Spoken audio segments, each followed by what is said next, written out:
Hello students, हमने अब तक रिफ्लेक्शन को बहुत पूरा का पूरा कंप्लीट ही डिस्कस कर लिया है। अब इसका जो नेक्स्ट पार्ट है उसके अंदर है अपने पास रिफ्रैक्शन। ठीक है, तो रिफ्लेक्शन और रिफ्रैक्शन दोनों के बेसिस पर ही कंप्लीट अपना चैप्टर है। तो मैं ये कह रहा हूँ आपसे कि रिफ्लेक्शन जो है वो आपका कंप्लीट हो चुका है, यानी जो हाफ पार्ट है चैप्टर का वो कंप्लीट हो चुका है। अब नेक्स्ट हाफ पार्ट जो बचा हुआ है अपना, वो हम आज से स्टार्ट करने जा रहे हैं। तो नेक्स्ट अपने पास जो टॉपिक है आज के वीडियो लेक्चर के अंदर वो है रिफ्रैक्शन ऑफ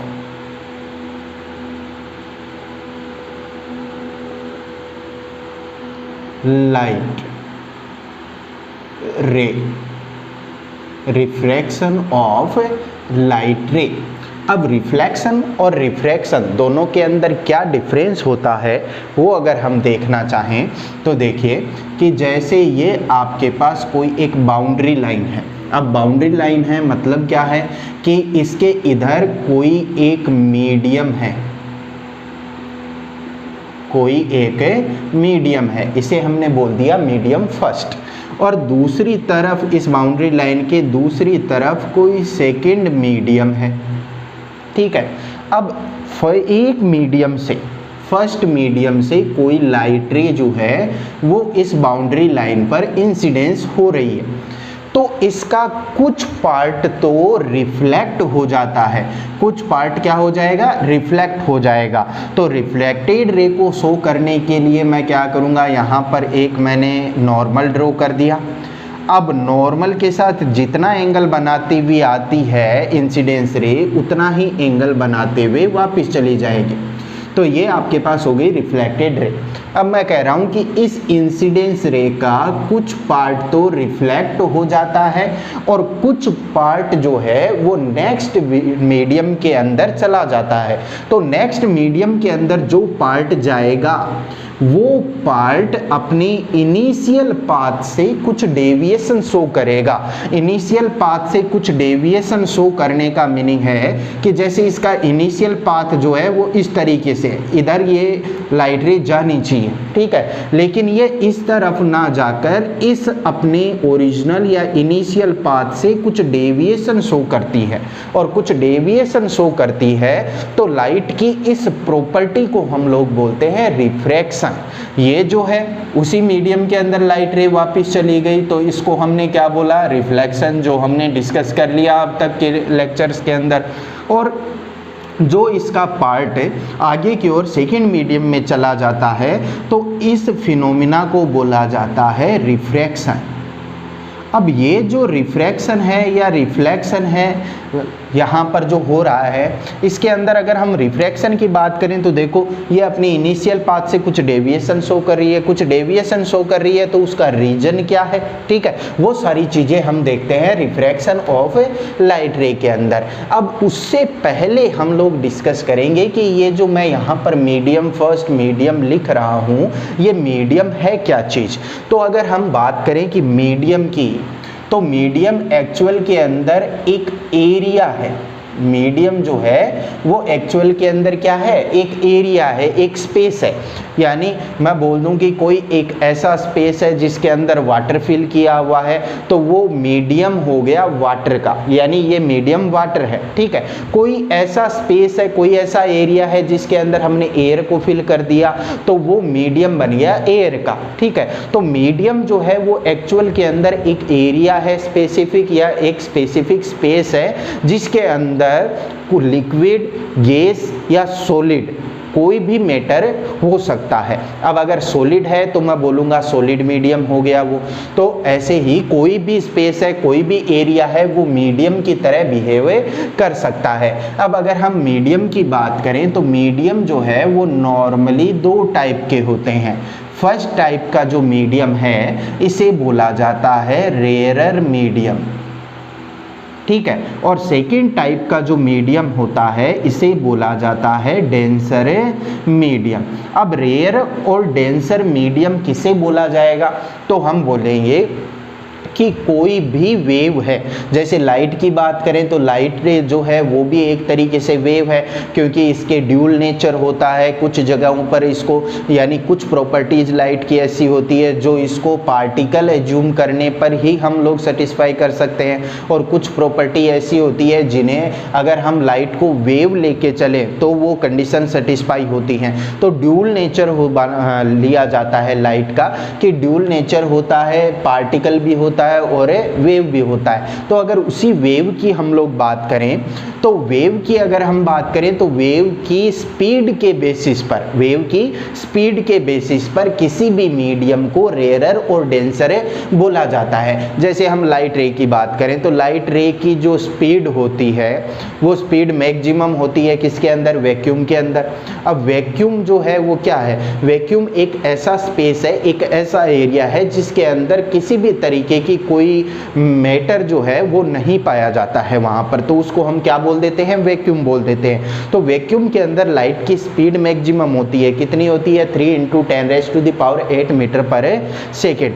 अब अगर उसी के रेस्पेक्ट में वैक्यूम के अंदर लाइट की स्पीड के रेस्पेक्ट में अगर हम बात करें तो ऐसा मीडियम जिसके अंदर लाइट की स्पीड, जिसके अंदर लाइट की स्पीड ज़्यादा है, कंपैरिजन होगा हमेशा रेयरर और डेंसर मीडियम का, तो ऐसा मीडियम जिसके अंदर लाइट की स्पीड ज़्यादा है वो तो बन जाएगा रेयरर मीडियम, और ऐसा मीडियम जिसके अंदर लाइट की स्पीड कम है comparison to other rarer medium, और ऐसा मीडियम जिसके अंदर लाइट की स्पीड कम है कंपैरिजन टू अदर मीडियम। ठीक है, दूसरे मीडियम के रेस्पेक्ट में बात कर रहा हूँ मैं।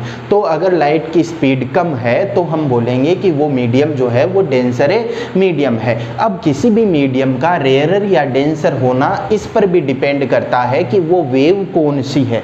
जैसे यहाँ पर अगर हम लाइट रे की बात करें, लाइट वेव की बात करें तो उसके लिए रेयरर और डेंसर अलग अलग होंगे। ठीक है, अगर हम रेडियो वेव की बात करें तो उसके लिए रेयरर और डेंसर अलग अलग होंगे। अगर हम साउंड वेव की बात करें तो साउंड वेव के लिए रेयरर और डेंसर मीडियम अलग अलग होंगे।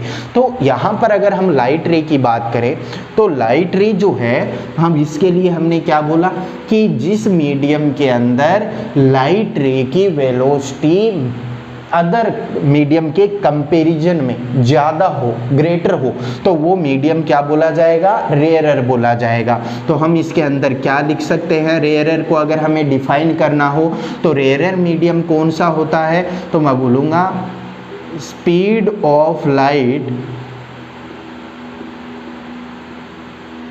Speed of light greater, speed of light greater होगी इसमें।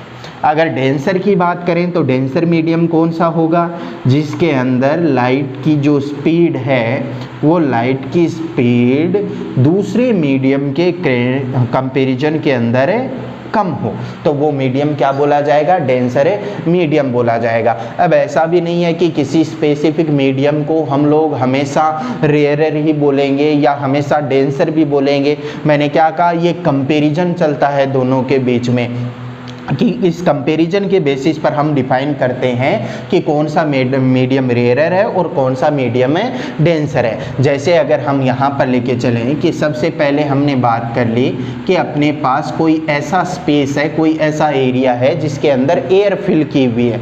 ठीक है, एयर का मीनिंग हो गया कि कोई गैस फिल कर रखी है हमने किसी कंटेनर के अंदर। एरिया का मतलब कोई कंटेनर आप ले सकते हो और उस कंटेनर के अंदर आपने एयर को फिल कर दिया, तो मैं बोलूँगा ये जो मीडियम है ये कैसा है, एयर का मीडियम है। दूसरा, हम लोग कोई कंटेनर ले रहे हैं या एरिया स्पेस ले रहे हैं जिसके अंदर हमने वाटर फिल कर दिया। वाटर यानी हम क्या बोल सकते हैं इसको, लिक्विड फिल किया हुआ है। ठीक है, और तीसरा मैं यहाँ पर ले रहा हूँ कोई भी सॉलिड। अब सॉलिड का मतलब कि जैसे हमने क्या कर लिया कि कोई आयरन का ब्लॉक है, ठीक है, तो वो आयरन का ब्लॉक जो है कंप्लीट वो मीडियम की तरह बिहेव कर रहा है, तो आयरन हमने यहाँ पर ले ली।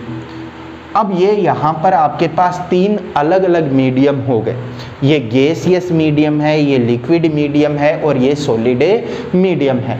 अब अगर आपको कंपैरिजन करना है या आपको देखना है कि कौन सा रेयरर है और कौन सा डेंसर है, तो हमेशा किस पर डिपेंड करेगा, कंपैरिजन पर, और कंपैरिजन के बेसिस पर ही हम लोग ये बता सकते हैं कि वो मीडियम रेयरर है या डेंसर है। जैसे यहाँ पर अगर हम बात करें एयर और वाटर की, जैसे आपको क्वेश्चन के अंदर ये दो मीडियम दे रखे हैं, एयर और वाटर या गैस और लिक्विड, आपको पता करना हो कि इन दोनों में से रेयरर कौन सा और डेंसर कौन सा। तो एयर जो है और वाटर जो है, इन दोनों के अंदर बात करें तो स्पीड ऑफ लाइट जो है वो किसके अंदर ज़्यादा होती है, तो मैं कहूँगा ओबियसली किसके अंदर ज़्यादा होगी, एयर के अंदर ज़्यादा होगी। तो एयर के अंदर अगर स्पीड ज़्यादा है तो एयर जो है वो कौन सा मीडियम बन जाएगा, एयर बन जाएगा रेयरर मीडियम, ठीक है। अब वाटर की बात करें तो अगर इसके साथ कंपैरिजन हो रहा है एयर के साथ, तो वाटर जो है वो मीडियम कैसा बन जाएगा, तो वाटर के अंदर अगर एयर के साथ कंपैरिजन की बात करें तो वाटर में जो स्पीड है इस लाइट वेव की, वो स्पीड कंपैरिजनली कम होती है। तो कम होती है तो मैं बोलूँगा कि वाटर जो है वो कौन सा मीडियम हो गया, डेंसर मीडियम हो गया। अब इसी तरीके से यहाँ पर अगर मैं वाटर और आयरन का कंपैरिजन करूँ, जैसे आपको क्वेश्चन के अंदर कोई दो जो मीडियम दे रहा है, उन दोनों में एक सॉलिड है और दूसरा लिक्विड है, तो अगर हम इन दोनों का कंपैरिजन करें तो इन दोनों का कंपेयर करेंगे तो हम बोलेंगे किसमें स्पीड लाइट वेव की ज़्यादा होगी, तो लिक्विड के अंदर ज़्यादा होगी और सॉलिड के अंदर तो लाइट वेव की वेलोसिटी स्पीड बहुत कम होती है या ट्रेवल ही नहीं करती है। तो वाटर की अगर हम बात करें तो वाटर के अंदर स्पीड ज़्यादा, तो मैं कहूँगा लिक्विड या वाटर जो है वो कौन से मीडियम की तरह बिहेव करेगा, रेयरर मीडियम की तरह बिहेव करेगा।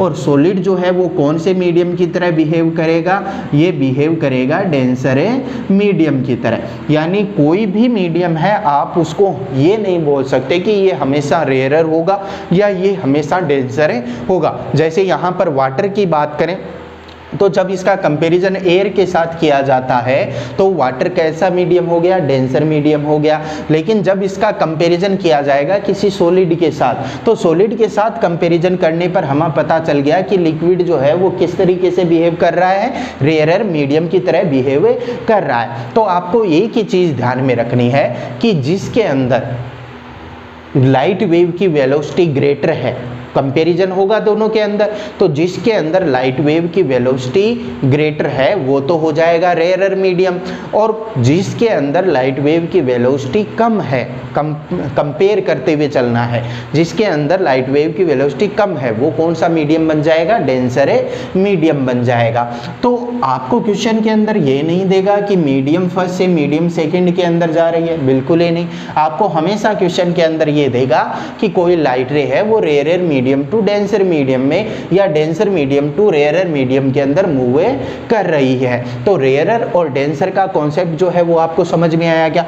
रेयरर यानी speed of light greater, denser का मीनिंग क्या हो गया, स्पीड ऑफ लाइट लेस। अब यही चीज अगर हम साउंड वेव के लिए, speed of light greater, denser का मीनिंग क्या हो गया, स्पीड ऑफ लाइट लेस। अब यही चीज अगर हम साउंड वेव के लिए बात करें तो साउंड वेव के लिए रेयरर मीडियम और डेंसर मीडियम दोनों की डेफिनेशन चेंज हो जाती है। कैसे कि जो साउंड वेव की वेलोसिटी है वो सॉलिड के अंदर ज़्यादा होती है, तो सॉलिड जो है वो उसके लिए रेयरर मीडियम की तरह बिहेव करता है, और लिक्विड और गैस जो है वो अगर हम बात करें कंपैरिजन की, तो कंपैरिजन तो हमेशा दो मीडियम के बीच में होगा। तो अगर हम सॉलिड और लिक्विड की बात करें तो साउंड वेव के लिए सॉलिड जो है वो रेयरर बन जाता है और लिक्विड डेंसर बन जाता है। तो इसमें कन्फ्यूजन की कोई ज़रूरत नहीं है, कन्फ्यूजन बिल्कुल नहीं होना चाहिए आपको कि हम रेयरर और डेंसर को डिफाइन कर रहे हैं स्पीड के बेसिस पर।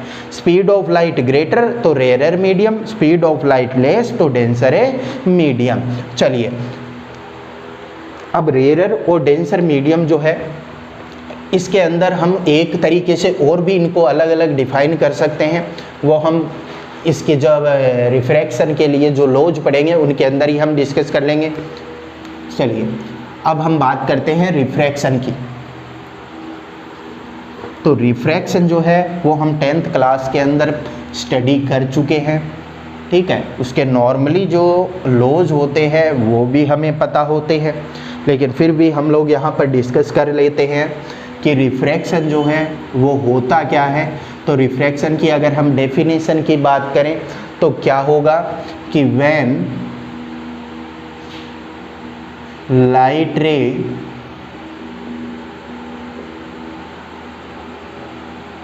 Travel from one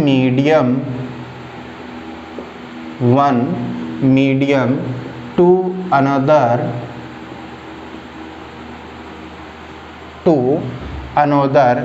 then it shows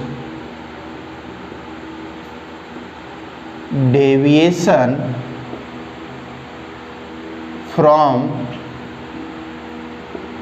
its initial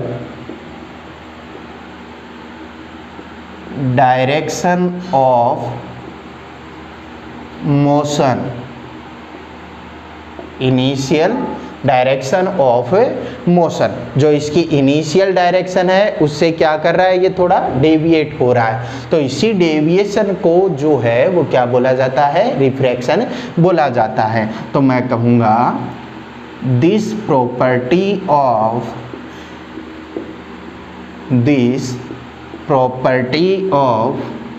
light is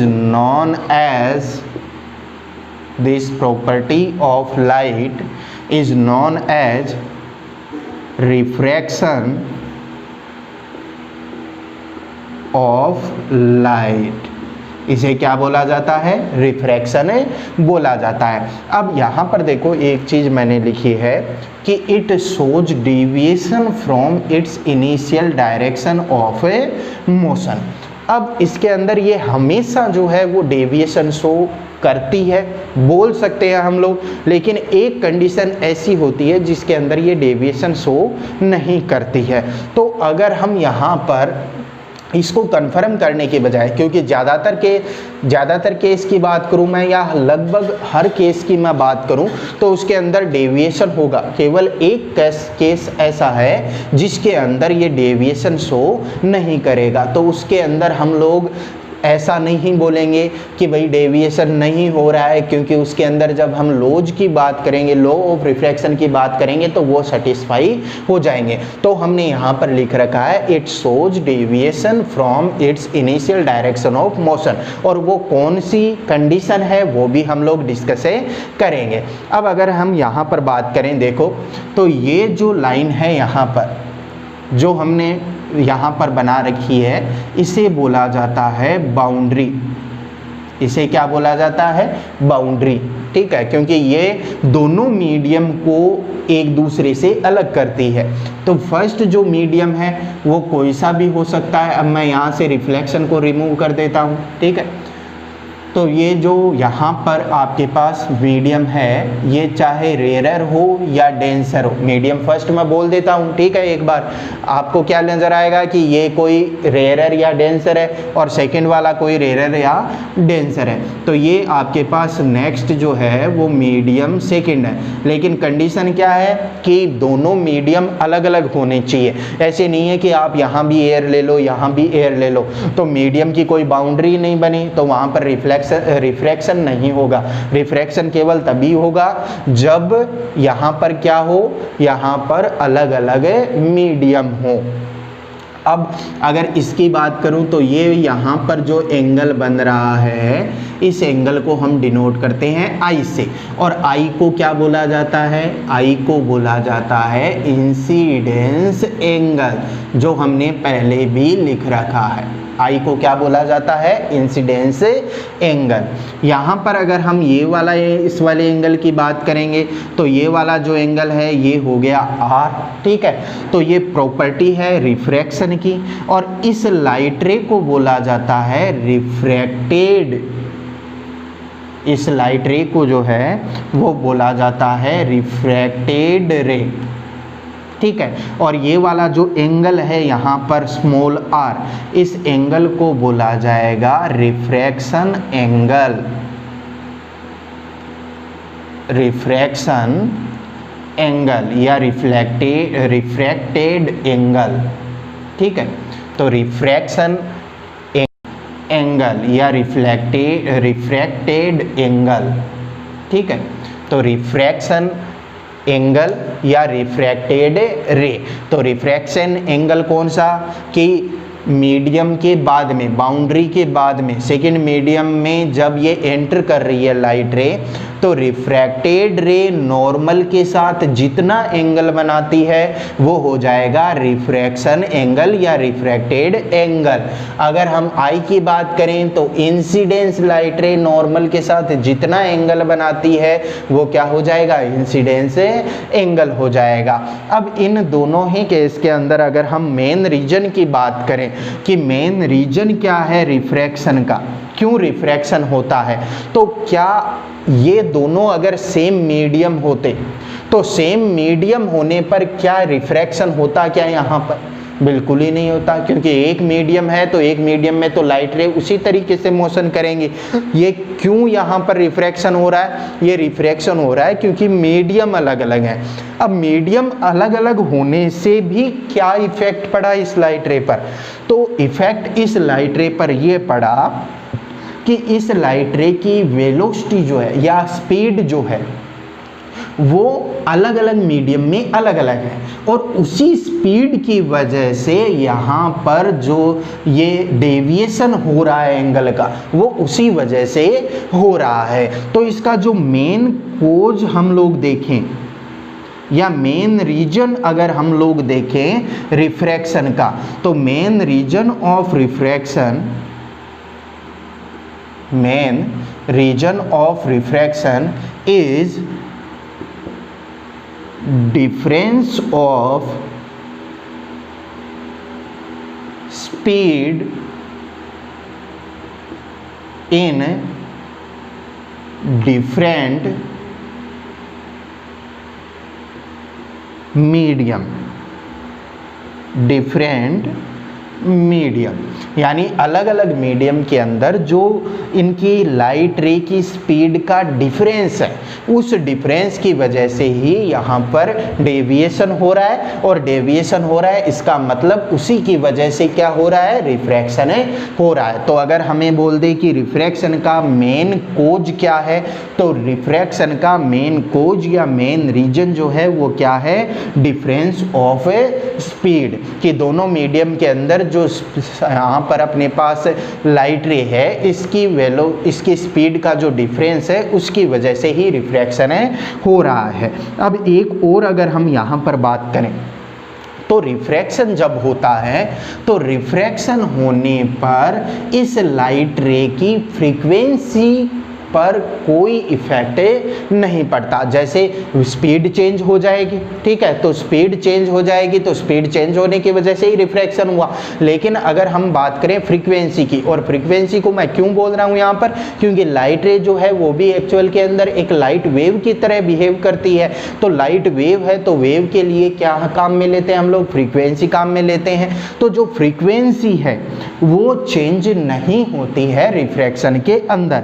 तो मैं यहाँ पर लिख सकता हूं कि इन रिफ्रैक्शन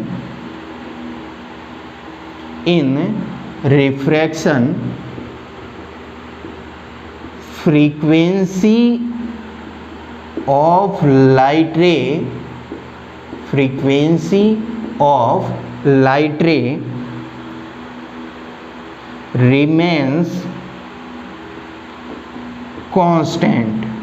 remains कांस्टेंट, यानी ये जो फ्रीक्वेंसी है वो रिफ्रैक्शन के अंदर हमेशा कांस्टेंट रहेगी, वो चेंज नहीं होगी। अब इसके कंपैरिजन में अगर रिफ्लेक्शन की बात करें तो रिफ्लेक्शन में तो स्पीड भी वही रहती है, स्पीड भी चेंज नहीं होती है। लेकिन रिफ्रैक्शन की बात करें तो अलग मीडियम आ गया, स्पीड तो चेंज हो जाएगी लेकिन फ्रीक्वेंसी वही की वही रहेगी, कांस्टेंट रहेगी, चेंज नहीं होगी।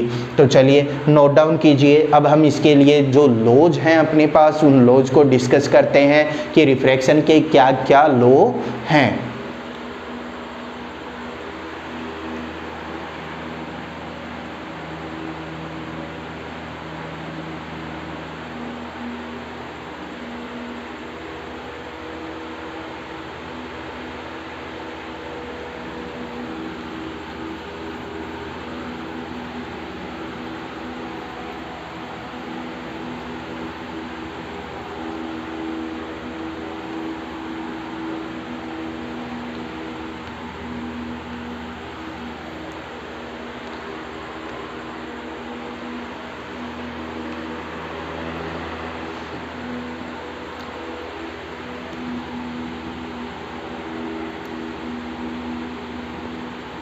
Laws of refraction, laws of refraction. तो लॉज हमने पहले से डिस्कस कर रखे हैं, 10th क्लास के अंदर भी आते हैं, ठीक है। फिर भी एक नॉर्मल सा आइडिया हम लोग ले लेते हैं कि रिफ्रैक्शन के जो लॉज हैं उसके अंदर अगर पहले लॉ की अगर हम बात करें तो पहला लॉ रिफ्लेक्शन का भी वही होता है और रिफ्रैक्शन का भी वही होता है। क्या लॉ होता है कि इंसिडेंस रे नॉर्मल एंड रिफ्रैक्टेड रे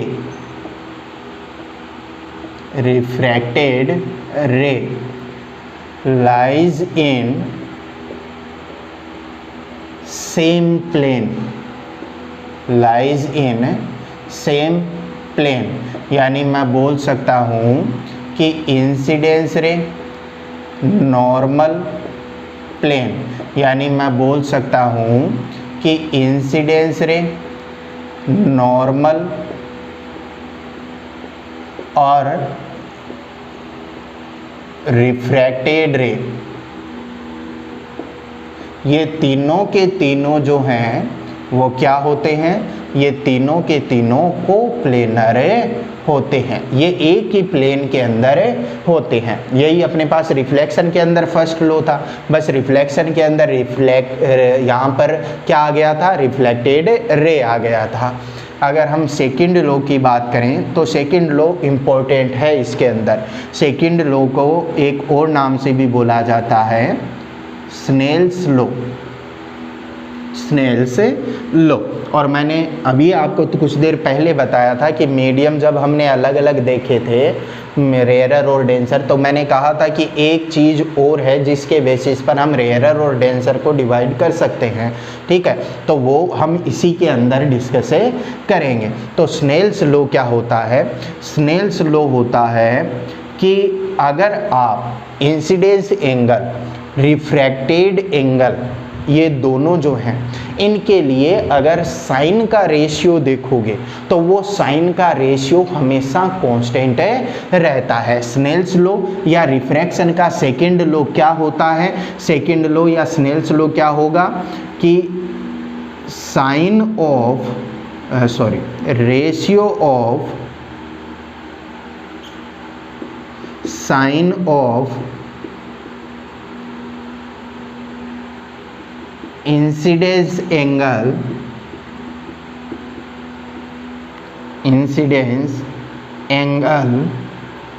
and sine of refraction angle,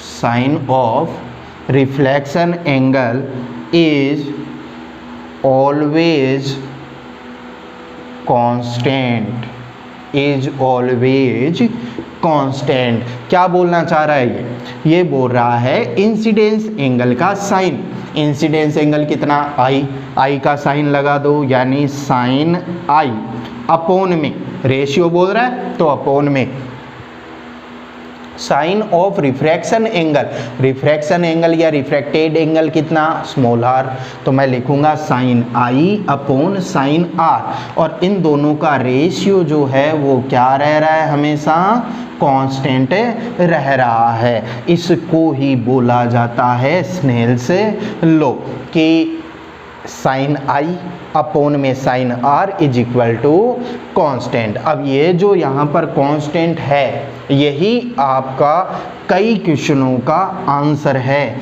ये जो कांस्टेंट है यहाँ पर, इस कांस्टेंट को बोला जाता है रिफ्रैक्टिव इंडेक्स।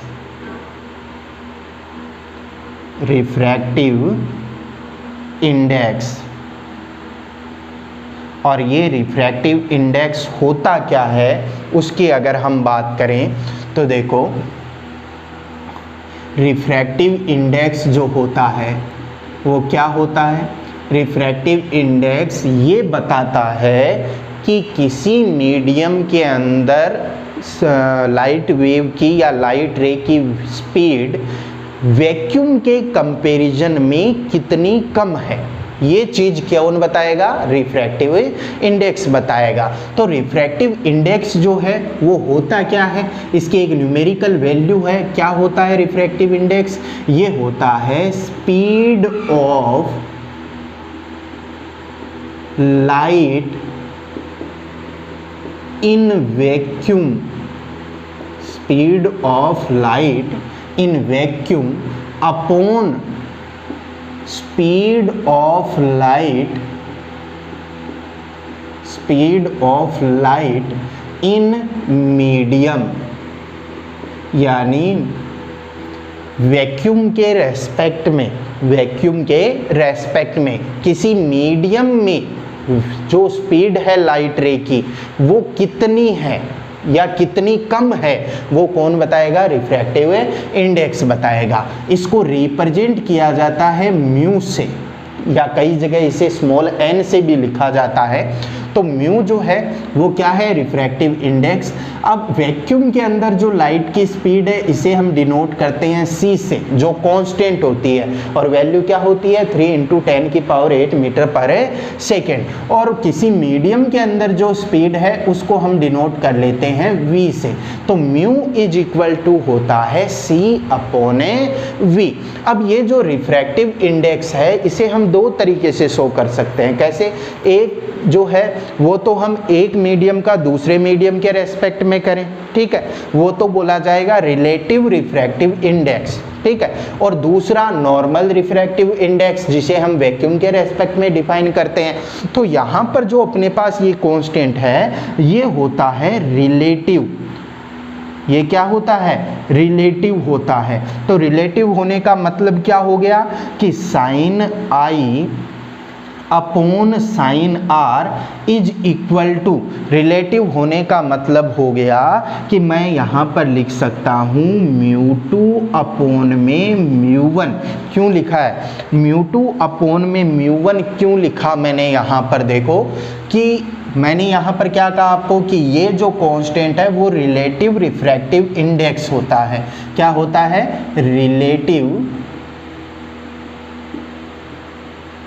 Refractive index. यानी एक मीडियम के रिलेटिव में दूसरे मीडियम का रिफ्रैक्टिव इंडेक्स।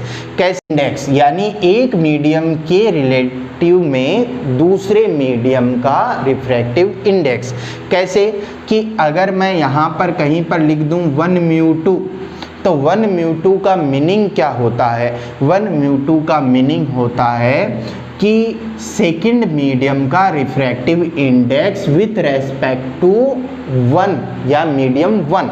तो मैं इसको जो है वो क्या लिखता हूँ? मैं लिखता हूँ refractive index of second medium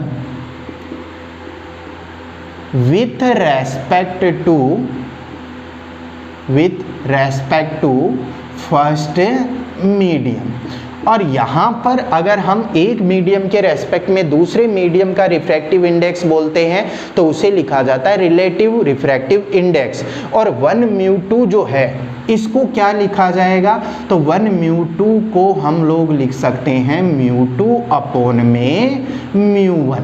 यानी सेकंड मीडियम का रिफ्रैक्टिव इंडेक्स अगर हम फर्स्ट मीडियम के रेस्पेक्ट में लिखना चाह रहे हैं तो 1 म्यू 2 लिखेंगे और इसको हम एक्स्ट्रा क्या लिख सकते हैं, म्यू 2 अपॉन म्यू 1, यानी सेकंड मीडियम का रिफ्रैक्टिव इंडेक्स अपॉन में फर्स्ट मीडियम का रिफ्रैक्टिव इंडेक्स। तो म्यू 2 अपॉन में म्यू 1 हमने लिखा, ये किसकी जगह लिखा हमने, 1 म्यू 2 की जगह क्या लिख सकता हूँ, म्यू 2 अपॉन में म्यू 1।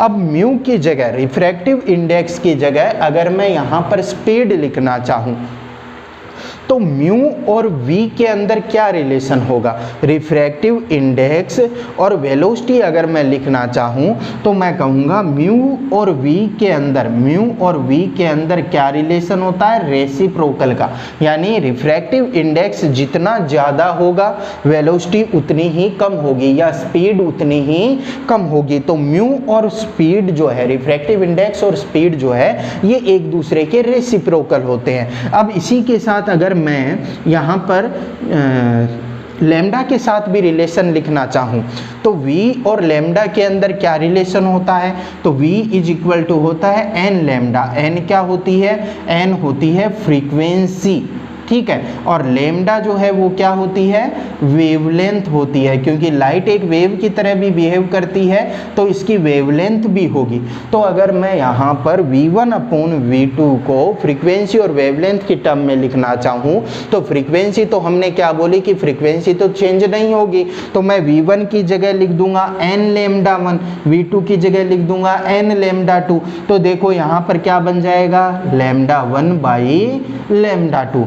तो sine i upon sine r is equal to 1 mu 2, या 1 म्यू 2 को क्या लिख देता हूँ मैं, म्यू 2 अपॉन में म्यू 1, या फिर मैं म्यू 2 अपॉन में म्यू 1 को क्या लिख सकता हूँ, v1 अपॉन में v2। तो चलो मैं ये भी बता देता हूँ रेसिप्रोकल वाला रिलेशन। तो देखो ये कहाँ से आया है, ये यहाँ से आया है कि mu is equal to c upon v कर दिया हमने। अब अगर मैं फर्स्ट मीडियम की बात करूँगा तो मैं लिखूँगा फर्स्ट मीडियम का रिफ्रैक्टिव इंडेक्स कितना, सी तो वही रहेगा वैक्यूम का, और उस फर्स्ट मीडियम के अंदर लाइट की स्पीड हमने एज्यूम कर ली अगर v1 है तो mu 1 is equal to c upon v1 हो गया।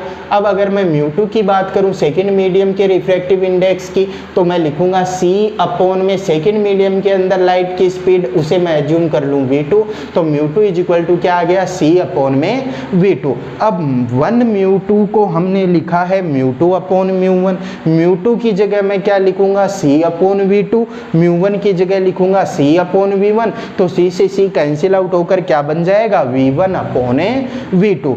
तो स्नेल्स लॉ के अंदर हम क्या डिस्कस करते हैं कि इंसिडेंस एंगल का साइन और रिफ्रैक्टेड एंगल का साइन दोनों का रेशियो हमेशा एक कांस्टेंट होता है और उस कांस्टेंट को बोला जाता है रिफ्रैक्टिव इंडेक्स।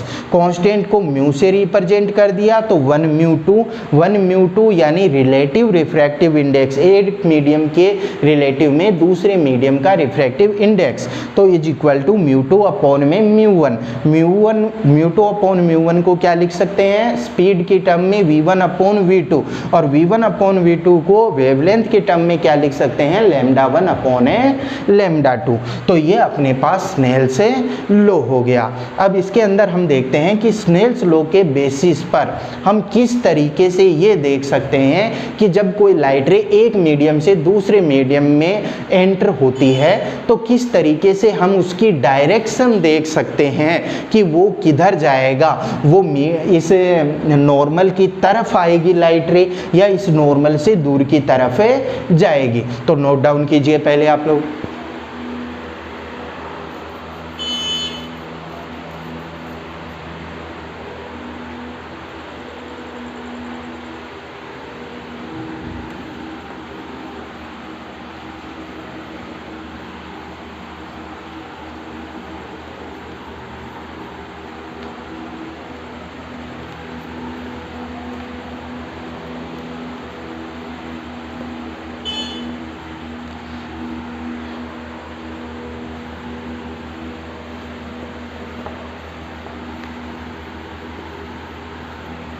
चलिए हम देखते हैं अब केस, जो स्नेल्स लॉ है उस स्नेल्स लॉ के अगर हम केस देखें तो केस फर्स्ट मैं क्या बोलूँगा, व्हेन लाइट रे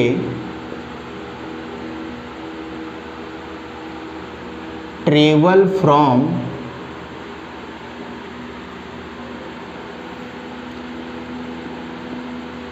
rarer to denser medium, rarer to denser medium, denser medium, rarer to denser medium। ठीक है, और सेकंड केस क्या हो जाएगा अपने पास?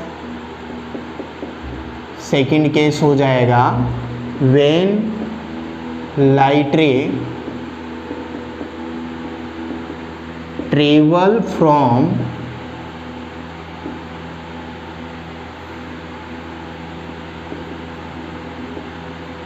denser to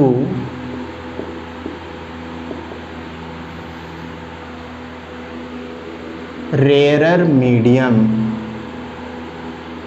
denser to rarer medium. ये अपने पास कोई दो केस है, ठीक है। रेयरर टू डेंसर जाए और डेंसर टू रेयरर जाए तो किस तरीके से इफेक्ट होगा। देखिए कि हमने बना ली कि ये अपने पास है यहाँ पर एक बाउंड्री लाइन, इस बाउंड्री लाइन पर कोई लाइट रे इंसिडेंस हो रही है। ये वाला जो मीडियम है इसे हमने क्या बोल दिया? रेयरर बोल दिया, ठीक है। और रेयरर से किस में जा रही है लाइट रे? डेंसर में जा रही है।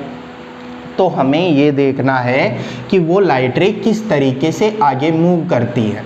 तो हमने यहाँ पर एक नॉर्मल ड्रॉ कर लिया, ठीक है। ये वाला एंगल जो है इसे हमने बोल दिया आई, और लाइट रे इस तरीके से इधर आ गई। मुझे नहीं पता ये इधर ही आई है या इधर चली गई है, मैं केवल डिस्कस करना चाहता हूँ कि किस तरीके से हम लोग देखेंगे कि आर की वैल्यू कितनी होगी, क्या आई से ग्रेटर होगी क्या, या आई के इक्वल होगी। अगर आई के इक्वल होगी तो ये बिल्कुल स्ट्रेट चली जाएगी, जो तो रिफ्रैक्शन है ही नहीं। तो किस तरीके से ये चेंज होता रहेगा। तो देखिए हम यहाँ पर स्नेल्स लॉ अगर अप्लाई करें तो स्नेल्स लॉ क्या होता है? स्नेल्स लॉ होता है sine I upon sine are is equal to mu two upon mu one is equal to V one upon V two. V one का मीनिंग हो गया फर्स्ट मीडियम के अंदर लाइट की स्पीड, यानी जिस मीडियम से लाइट रे आ रही है उस मीडियम के अंदर लाइट रे की स्पीड। V2 का मीनिंग हो गया जिस मीडियम में जा रही है लाइट रे, एंटर कर रही है उस मीडियम के अंदर स्पीड ऑफ लाइट। तो अगर हम रेयरर टू डेंसर की बात करें तो मैं बोलूँगा रेयरर मीडियम से डेंसर मीडियम में जा रही है, इसका मतलब रेयरर में स्पीड V1 है और डेंसर में स्पीड है V2। तो देखिए यहाँ पर क्या बन जाएगा आपके पास, मैं लिखूँगा कि sine I upon sine are is equal to V1 upon V2। अब अगर हम बात करें रेयरर मीडियम के अंदर स्पीड की और डेंसर मीडियम के अंदर स्पीड की, तो स्पीड के बेसिस पर ही तो हम ये रेयरर और डेंसर डिफाइन करते हैं। तो रेयरर मीडियम के अंदर स्पीड की वैल्यू V1, डेंसर के अंदर स्पीड की वैल्यू V2। तो अगर हमें V1 और V2 के अंदर रिलेशन देखना है तो कौन सी वैल्यू ग्रेटर होगी? तो मैं बोलूँगा रेयरर के अंदर लाइट रे की स्पीड डेंसर मीडियम के कंपेरिजन में ज़्यादा होती है। तो ज़्यादा होगी यानी V1 की वैल्यू V2 से ग्रेटर। जब V1 की वैल्यू ग्रेटर होगी V2 से, इसका मतलब V1 अपॉन में V2 की वैल्यू ग्रेटर देन 1 होगी क्या? बिल्कुल होगी। V1 ग्रेटर है और V2 स्मॉल है, तो V1 अपॉन V2 की वैल्यू ग्रेटर देन 1 हो गई। तो ग्रेटर देन 1 हो गई तो यहाँ पर डिफाइन कर लो, मैं लिख लूँगा कि साइन आई अपॉन में साइन आर की value greater than 1। Greater than 1 होने का मीनिंग क्या हो गया? ये मीनिंग हो गया कि साइन आई की वैल्यू साइन आर के कंपेरिजन में ग्रेटर है। अब साइन आई की वैल्यू साइन आर से ग्रेटर है तो मैं लिखूँगा आई की वैल्यू आर से क्या हो गई? ग्रेटर हो गई, क्योंकि दोनों तरफ ही साइन है। आई की वैल्यू आर से ग्रेटर होने का मीनिंग क्या? कि आई एंगल ज्यादा है, ठीक है, ग्रेटर है, और आर एंगल कम है। कम होने का मतलब ये मीडियम की तरफ आ रही है, ये मीडियम की तरफ आ रही है। तो मैं यहाँ पर क्या लिख सकता हूँ? मैं क्या बोलूँगा कि when light ray travelling from rarer to denser medium then refracted ray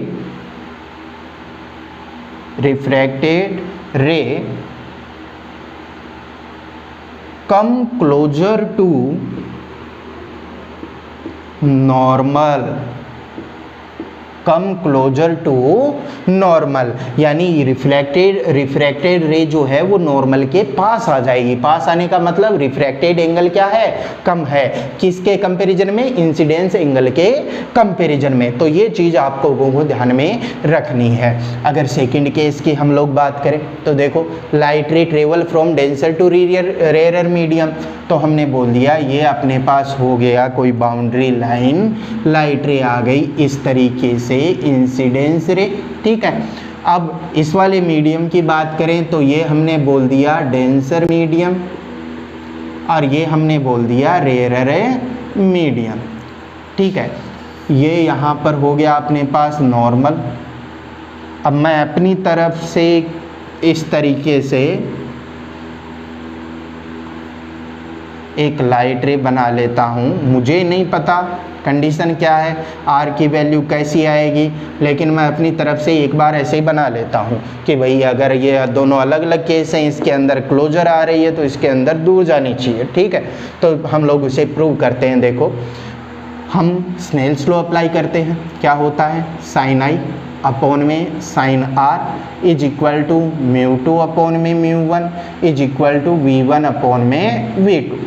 v1 का मतलब कि जिस मीडियम से लाइट रे आ रही है उस मीडियम में लाइट की स्पीड, और v2 का मीनिंग हो गया जिस मीडियम में लाइट रे एंटर कर रही है या जा रही है उस मीडियम के अंदर लाइट की स्पीड। तो डेंसर मीडियम के अंदर डेंसर से आ रही है तो v1, रेयरर में जा रही है तो v2। वही कंपैरिजन कि डेंसर मीडियम में स्पीड ज़्यादा होगी या रेयरर मीडियम में स्पीड ज़्यादा होगी, तो हम बोलेंगे वही कंपैरिजन कि डेंसर मीडियम में स्पीड ज़्यादा होगी या रेयरर मीडियम में स्पीड ज़्यादा होगी, तो हम बोलेंगे रेयरर के अंदर स्पीड ज़्यादा होती है डेंसर मीडियम के कंपैरिजन में, यानी v2 की वैल्यू v1 से ग्रेटर होगी। v2 की वैल्यू v1 से ग्रेटर होगी यानी v1 अपॉन v2 की वैल्यू लेस देन 1 होगी, ठीक है।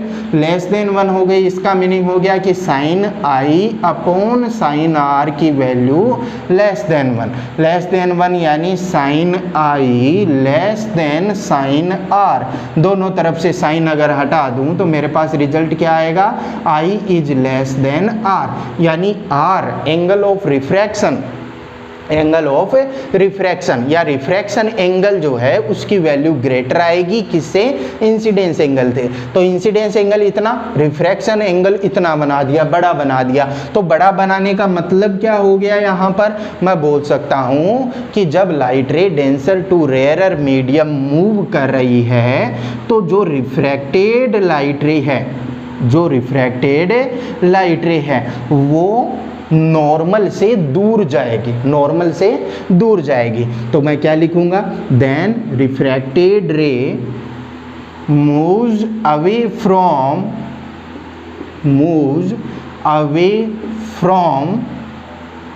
Normal, moves away from normal. ये अपने पास हो गए दोनों केस कि एक कब, जब रेयरर टू डेंसर मूव करे तो कम क्लोजर टू नॉर्मल, ठीक है। डेंसर टू रेयरर मूव करे तो मूव अवे फ्रॉम नॉर्मल। तो आज की वीडियो लेक्चर के अंदर इतना ही, एक बार फिर से आप इसे पढ़ें, ठीक है। आगे नेक्स्ट वीडियो लेक्चर के अंदर हम इसे आगे कंटिन्यू करते हैं। Thank you.